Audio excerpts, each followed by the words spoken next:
I know, I said to this Jewish mob in my audience, that I am disliked, and I know why I'm disliked. Now, you people have been disliked for 3,000 years. Do you ever look in the mirror and ask yourselves why you are disliked? That might be very... No, I didn't mean it in an offensive way. I meant it as a helpful, self-analytical way, the way that the communists, the Marxists, to self-criticize and self-analyze. Have you ever analyzed yourselves as a race and said to yourselves, we have been hounded and persecuted and harried and massacred for 3,000 years, why us? And they never ask themselves that question, do they? They never ask them this. They come along and they harry and persecute others and they behave in a thoroughly obnoxious way, as I probably behave in their eyes. But they never ask themselves why, and they never cure their own faults. One of the leader of this faction in the audience stood up furiously.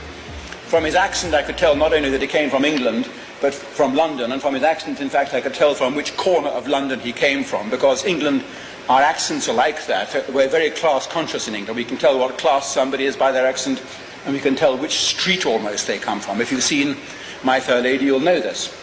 And I said, you come from Colindale, don't you? And he said, how do you know that?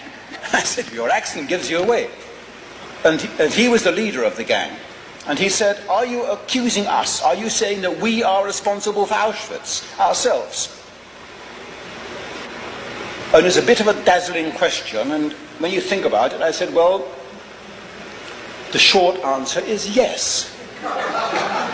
But that's a cruel answer, because to do the question justice, you've got to have a lot of intervening stages, of course. But the short answer, if you want to hop from A to Z, is yes.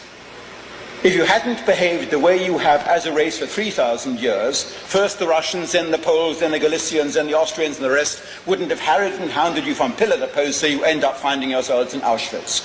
And you've never asked yourselves why. And they still don't want to accept that. To him, that question and my answer was unacceptable.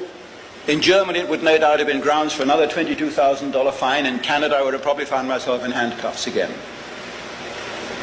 But I don't think it was an anti-Semitic answer. It was an attempt to be helpful in a kind of psychiatrist couch way. Analyze yourself. Cast out the mote from thine own eye.